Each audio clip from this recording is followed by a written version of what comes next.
Faktor-faktor yang mempengaruhi pertumbuhan dan perkembangan individu. Di dalam kehidupan anak, terdapat dua proses yang beroperasi secara kontinu. Yang pertama, pertumbuhan, dan yang kedua, perkembangan. Kedua proses ini tidak bisa dipisahkan dalam bentuk-bentuk yang secara pilah berdiri sendiri, akan tetapi bisa dibedakan untuk maksud lebih diperjelas penggunaannya. Pertumbuhan adalah perubahan secara fisiologis sebagai hasil dari proses pematangan fungsi-fungsi fisik yang berlangsung secara normal pada anak yang sehat dalam perjalanan waktu tertentu. Pertumbuhan berkaitan dengan perubahan kuantitatif yang menyangkut peningkatan ukuran dan struktur biologis.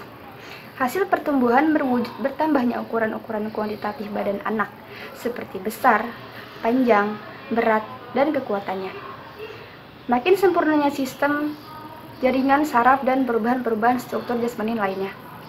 Faktor-faktor yang mempengaruhi pertumbuhan yang kurang normal yaitu pertama, faktor-faktor yang terjadi sebelum lahir, seperti kekurangan nutrisi pada ibu dan janin terkena virus, keracunan sewaktu bayi ada dalam kandungan, terkena infeksi oleh bakteri sifilis, terkena penyakit TBC, kolera, tifus, kondok, sakit gula, dan lain-lain. Kedua, faktor ketika lahir atau saat kelahiran, antara lain pendarahan pada kepala bayi pada saat dilahirkan dan efek susunan saraf pusat karena proses kelahiran bayi dilakukan dengan bantuan tang. Yang ketiga, faktor yang dialami bayi sesudah lahir antara lain pengalaman traumatik pada kepala. Kepala bagian dalam terluka karena kepala bayi terpukul dan gangguan berbagai jenis penyakit. Keempat, faktor psikologis antara lain karena bayi ditinggalkan ibu, ayah, atau kedua orang tua lainnya. Sebab lain ialah anak-anak dititipkan pada suatu lembaga seperti rumah sakit, rumah yatim piatu, yayasan perawatan bayi, dan lain-lain, sehingga mereka kurang sekali mendapat perawatan jasmaniah dan cinta kasih orang tua. Anak-anak tersebut mengalami kehampaan, kering, dan perasaan sehingga mengakibatkan kelambatan pertumbuhan pada semua fungsi jasmaniah.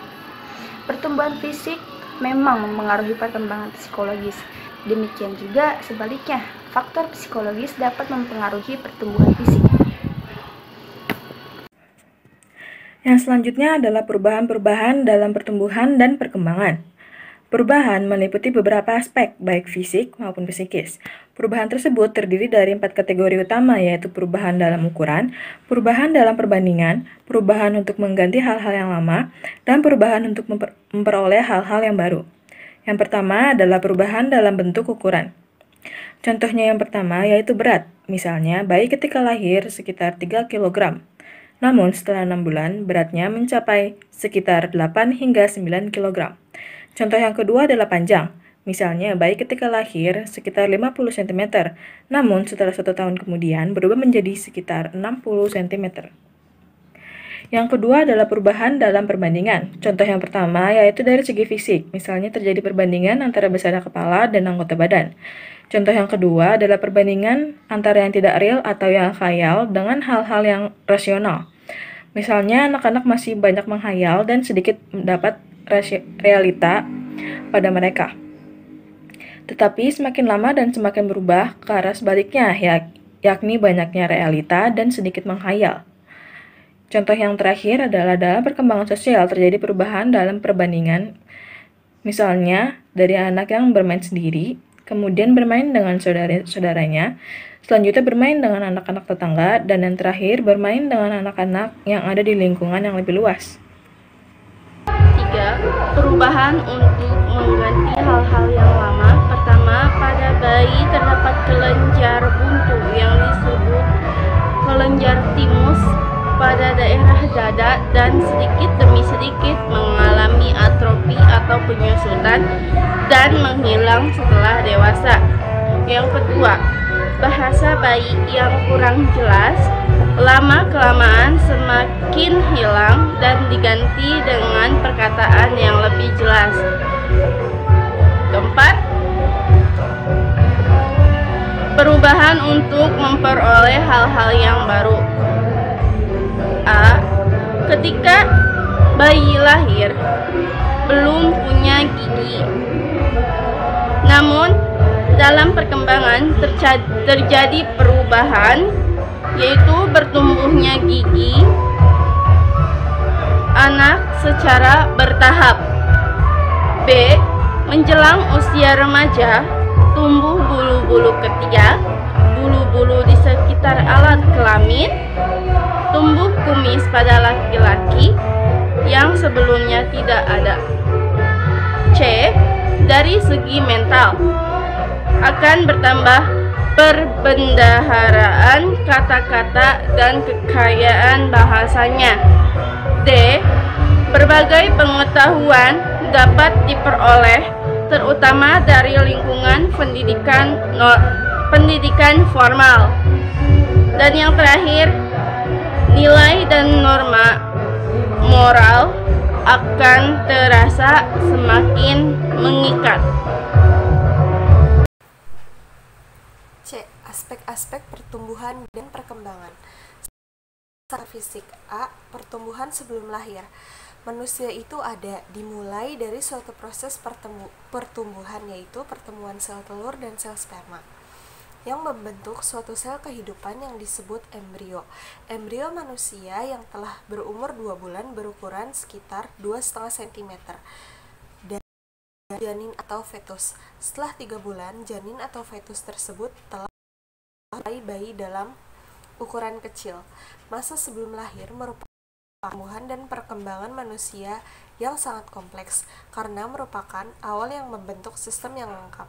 Pertumbuhan dan perkembangan janin berakhir pada saat kelahiran. Kelahiran adalah pertanda kematangan biologis dan jaringan saraf masing-masing komponen biologis telah mampu berfungsi secara mandiri. B. Pertumbuhan setelah lahir. Pertumbuhan fisik manusia setelah lahir merupakan kelanjutan pertumbuhannya sebelum lahir. Proses pertumbuhan fisik manusia berlangsung sampai dewasa. Pertumbuhan fisik anak dapat dibagi menjadi 4 periode utama. 2 periode ditandai dengan pertumbuhan yang cepat, dan 2 periode lainnya dicirikan oleh pertumbuhan yang lambat.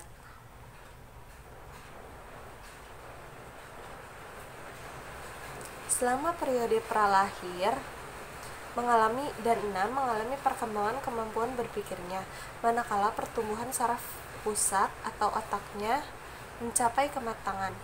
Perkembangan tingkat berpikir atau perkembangan intelek akan diawali dengan kemampuan mengenal, yaitu untuk mengetahui dunia luar. Perkembangan lebih lanjut tentang perkembangan intelek ini ditunjukkan pada perilakunya, yang tindakan menolak atau memilih sesuatu. Tindakan itu berarti telah mendapatkan proses mempertimbangkan atau yang lazim dikenal dengan proses analisis evaluasi sampai dengan kemampuan menarik kesimpulan dan mengambil keputusan. Fungsi ini terus berkembang mengikuti kekayaan pengetahuannya tentang dunia luar dan proses belajar yang dialaminya, sehingga pada saat seseorang akan berkemampuan melakukan peramalan atau prediksi, perencanaan, dan berbagai kemampuan analisis dan sintesis. Yang kedua yaitu intelek. Intelek atau daya pikir berkembang sejalan dengan pertumbuhan saraf otak, karena pikiran pada dasarnya menunjukkan fungsi otak. Maka, kemampuan intelektual yang lazim disebut dengan istilah lain kemampuan berpikir, dipengaruhi oleh kematangan otak yang mampu menunjukkan fungsinya secara baik. Pertumbuhan saraf yang telah matang akan diikuti oleh fungsinya dengan baik. Dan oleh karena itu, seorang individu juga akan mengalami perkembangan kemampuan berpikirnya. Manakala pertumbuhan saraf pusat atau otaknya mencapai kematangan, perkembangan tingkat berpikir atau perkembangan intelek akan diawali dengan kemampuan mengenal, yaitu untuk mengetahui dunia luar. Perkembangan lebih lanjut tentang perkembangan intelek akan ditunjukkan pada perilakunya, yaitu tindakan menolak dan memilih sesuatu. Tindakan itu berarti telah mendapatkan proses pertimbangan atau yang lazim dikenal dengan proses analisis, evaluasi, sampai dengan kemampuan menarik kesimpulan dan mengambil keputusan. Fungsi ini terus berkembang mengikuti kekayaan mengetahui tentang dunia luar dan proses belajar yang dialaminya, sehingga pada dasarnya seorang akan berkemampuan melakukan peramalan atau prediksi, perencanaan, dan berbagai kemampuan analisis dan sintesis.